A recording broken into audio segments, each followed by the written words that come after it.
Okay. Great.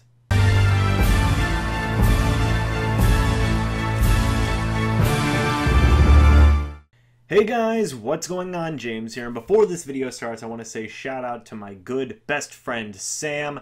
This is for you, Sam. But in today's video, we are talking about the Buccaneers' 48-10 loss versus the Chicago Bears. This game wasn't fun to watch at all. Let's talk about what happened out there, okay? This Buccaneers team was completely outmatched on the offensive side of the ball, on the defensive side of the ball. They did not show up to play under any circumstances, okay? Just taking a look at the first half first. Didn't score. I believe we scored a field goal. Maybe we scored a field goal. Yeah, we did. We scored a field goal. Chandler Catanzaro. That was one of the positives, is that Chandler Catanzaro was able to score on his one field goal attempt, which was nice. But Ryan Fitzpatrick was getting pressured. Khalil Mack was everywhere. Thanks, John Gruden. You gave the Chicago Bears arguably the best defender in the league, and look at this. He absolutely was decimating us by himself, basically. You know, I really thought that the Buccaneers were going to be able to take advantage of a weakened Bears secondary. That didn't happen, minus a few plays to Desean Jackson. That was another positive. Desean Jackson had over 100 yards. That was a very nice thing to see, but Fitzpatrick, who was missing on some throws, and when he wasn't missing on some throws, he had to throw short, dinky-dunk type passes because he was getting pressured all the time by Khalil Mack, and it just didn't look good. And then when you go to the defensive side of the ball, oh my God, that defensive side of the ball, nothing worked. And I will gladly be making a video, like, this is going to be Mike Smith hate week for me. I'll gladly be making some stuff, and I'll be talking with other guys as well about the entire Mike Smith situation. But this just was a terrible game for our defense. Absolutely atrocious. Every single person on that team should be disappointed in how this defense have played. From the ownership all the way down to the frickin' janitors and towel boys and whatnot, everybody should be disappointed, okay? That was embarrassing. That was an embarrassing thing to see. Just keep on seeing Mitchell Trubisky look like a Hall of Fame level quarterback. Mitchell Trubisky finished the game with 6 touchdowns and zero interceptions, okay? This is Mitchell Trubisky. This isn't Drew Brees or Ben Roethlisberger or Tom Brady. This is Mitchell Trubisky, a guy who was leading a Bears offense who was arguably in the more bottom half of the league this year. So far up to this point, he was absolutely destroying the Buccaneers, and the Buccaneers had a pretty healthy defense, all things considered. They had just got Vita Vea back. They did have Ronald Jones back as well, which was nice to see him. He looked pretty decent in the carries that he got, so I thought that was pretty interesting. But you were supposed to have this rejuvenated secondary. You know, Brent Grimes was back. You still have Carlton Davis, MJ Stewart. The safety position was it was the weakest position, as you had Isaiah Johnson as your starting safety opposite Justin Evans.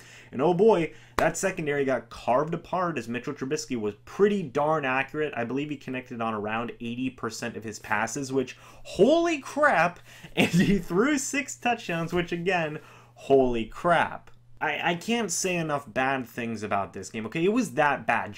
I will say, the one positive on defense, there was only one, and it was Jason Pierre-Paul. Jason Pierre-Paul played his butt off. You know, he was trying on every play. I'm sure guys like Gerald Mccoy were as well, but you could see Jason Pierre-Paul. He was getting very vocal, and, you know, he was really hustling hard. I think he was the hardest hustler on that defense this past game.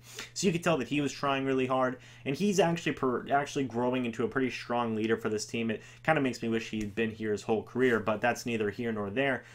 Oh my gosh, I don't know. I can't give you guys an answer. You know, it's Mike Smith, and, you know, you can say a lot of things. You can say, oh, well, it's the players not executing Mike Smith's scheme.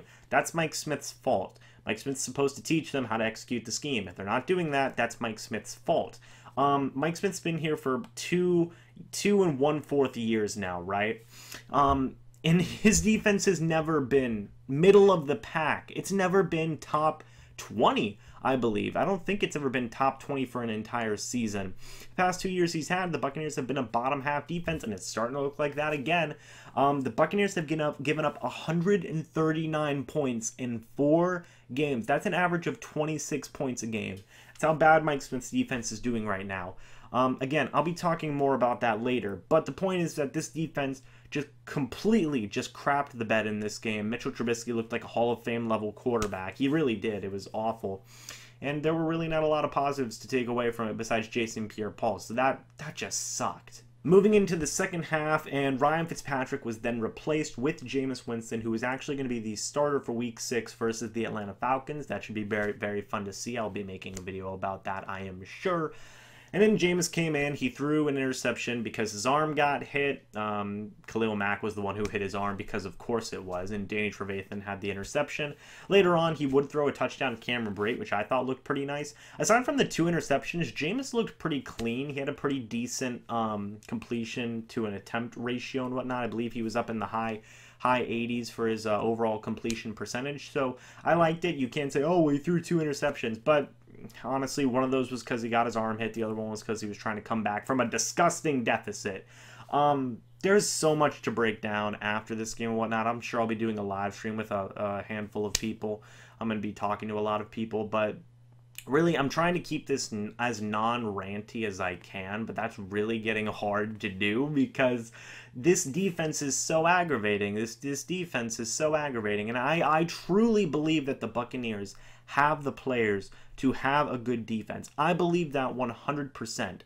You've now gone 2 and a 4th seasons with the same defensive coordinator, and you've had different players each season, and this defense has never worked. Who's to blame there? You can't constantly be churning out these bad players. You know, some of these players can individually do good things. Jason Pierre-Paul is shown to do good things. Same with Gerald McCoy. Same with Vinny Curry. Same with the linebackers. Quan Alexander, Levante David, Kendall Beckwith when he eventually comes back. Adarius Taylor. Brent Grimes has shown to do some good things in the past. Carlton Davis has shown to do some good things in the past. So at this point, I do think that you can blame the defensive coordinator very easily, in fact. Again, without getting too ranty into this defense needs to do better moving forward. They need to take this bye week, and they need to they need to get better at so many things. Discipline, execution, scheming. There's so much stuff that this defense needs to work on. I don't think this season's a wash. I don't think that we're going to lose I don't think this season's over. We started 2-2. That's where a lot of people thought we were going to end up, all things considered. There were some that thought we'd end up 1-3, but we literally took the exact opposite route everybody thought we were going to take. We won the first 2 games, which nobody thought we were going to win, and we lost the next 2 games, which everybody thought we would have won. The Buccaneers have this weird habit of losing games that they're expected to win, and that's getting really annoying, and that's getting really old, and the defense isn't helping out anything right now, and I know the offense didn't help out anything either, but at the end of the day, it does come down to this defense. This game was entirely on the defense. You can't let up 48 points. That's not okay. That's just awful. So, yeah, just this bye week needs to be used very well. You need to get Jameis Winston back in and get him ready to be the starter. I think he'll do fine in that role. And you need to get this defense going. You need to figure out what's going on with this defense, okay? There's not a lot to break down. The defense just did absolutely awful. The Bears wide receivers were open the entire time. They were getting beat on the same routes every single play. Mitchell Trubisky was just having a field day. This secondary got torched again. You can't have that. You can't have that. And I think the secondary is the hardest part for Mike Smith to figure out. I think it is because pass rushing, that's fine. That is what it is. I still think the Bucs defensive line is doing a decent job, but it just seems like that these cornerbacks just are butting heads with Mike Smith's system constantly, week in and week out for years. It seems it's been happening. You've heard rumblings of Mike Smith's system's hard to pick up, especially for the secondary, and it looks like that's very much true because it just seems like cornerbacks are always butting heads with the system, and they always get confused, and there's miscommunication in the system. So that's not good. Maybe you should change the system, and maybe you might want to consider getting rid of the guy who runs the system. I don't know, just a thought. Anyway, let me know what you guys think about all this down in the comment section below. Thank you so much for watching this video. I hope you all enjoyed, and I'll definitely be having a lot of content coming out this week since it is a bye week and all that. But again, thank you guys so much for watching. I hope you all enjoyed. And as always, I'll see you in the next video. But until then, and as always, goodbye for now, and go Bucs!